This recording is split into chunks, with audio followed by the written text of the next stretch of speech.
ये सुना 636 ईस्वी था। मकाम था यरमूक का मैदान।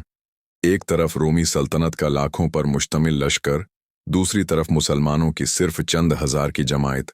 लेकिन मुसलमानों के पास वो चीज थी जो रोमियों के पास नहीं थी। ईमान, हौसला और एक ऐसी क़ियादत जिसका नाम सुनकर दुश्मन कांप उठता था। खालिद बिन वलीद। रोमी बादशाह हेरकल ने फैसला किया था कि अब मुसलमानों को हमेशा के लिए शाम से निकाल देना है। उसने एक अजीम लश्कर रवाना किया।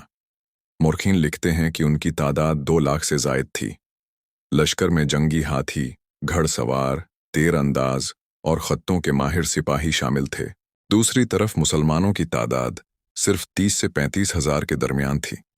लेकिन उनका सहारा न दुनियावी साजो सामान था और न ही लश्करी हथियार। उनका सहारा सिर्फ अल्लाह पर ईमान और उसके दीन को गालिब करने की तड़प थी। खालिद बिन वलीद: है मुसलमानों, याद रखो, हम दुनिया के लिए नहीं लड़ते। हम न ज़मीन के टुकड़ों के लिए लड़ते हैं और न दौलत के लिए। हमारा मकसद है कि अल्लाह का दीन सरबुलंद हो। आज ये फैसला होगा कि कौन हक पर है और कौन बातल पर। रोमी लश्कर नारे लगाते हुए हमला करता है। जमीन कांपती है, धूल के बादल उठते हैं। नरेटर: जंग का आगाज हुआ। रोमी लश्कर की तादाद इतनी ज्यादा थी कि मुसलमानों को चारों तरफ से घेर लिया गया। रोमी एक के बाद एक हमला करते रहे, लेकिन हर हमले के जवाब में मुसलमानों ने अल्लाह अकबर की गूंज से जवाब दिया। मुसलमान सफ़ों में खड़े हैं। एक तरफ अबू अबीदा बन जराह, दूसरी तरफ यजीद बन अबी सुफियान और दरमियान में खालिद बन वलीद लश्कर को हिम्मत देते हैं। रोमी कासिद मुसलमानों के पास आता है। रोमी कासिद: है अरबू, हम तुम्हें माल और दौलत देते हैं, वापस अपनी सरजमीन को लौट जाओ। हमें शाम पर हुकूमत करने दो। हम न दौलत के भूखे हैं न दुनिया के। हम तुम्हें 3 चीज़ों की दावत देते हैं: इस्लाम कबूल करो या जजिया दो, वरना मैदान जंग में हमारा और तुम्हारा फैसला होगा। मुसलमान कासिद को जवाब देते हैं। रोमी फौज मुसलमानों की खवातीन और बच्चों के करीब पहुंचने की कोशिश करती है। नरेटर: दूसरे दिन रोमियों ने खतरनाक मंसूबा बनाया। वो चाहते थे कि मुसलमानों के हौसले तोड़ने के लिए उनके अहले खाना पर हमला करें, लेकिन मुसलमान ख्वातीन खुद डट गईं। रोमी फौज मुसलमानों की खवातीन और बच्चों के करीब पहुंचने की कोशिश करती है।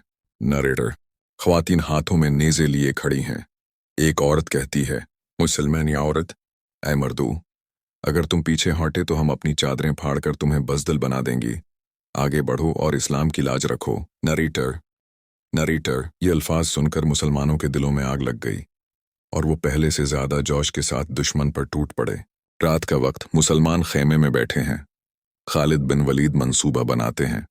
खालिद बिन वलीद: रोमी लश्कर भारी और सुस्त है। हम उन पर हल्के और तेज हमले करेंगे। हम उनकी सफ़ों को तोड़ देंगे और जब वो मुंतशिर होंगे तो हम हर समत से वार करेंगे। मुसलसल लड़ाइयाँ। मुसलमान कभी पीछे हटते, कभी आगे बढ़ते।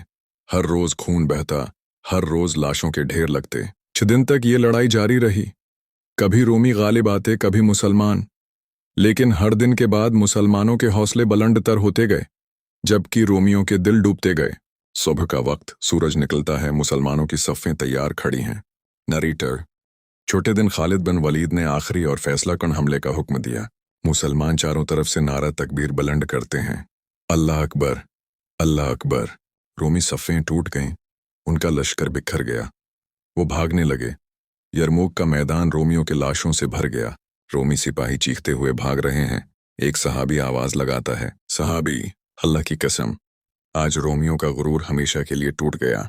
मुसलमान घोड़ों पर सवार अल्लाह का शक्र अदा करते हैं, कुछ सजदे में गिर जाते हैं।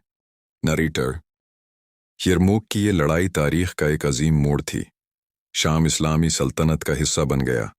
रोमी सल्तनत का गुरूर खाक में मिल गया और दुनिया को ये पैगाम मिला कि ईमान और इखलास की ताकत दुनिया की सबसे बड़ी ताकत है।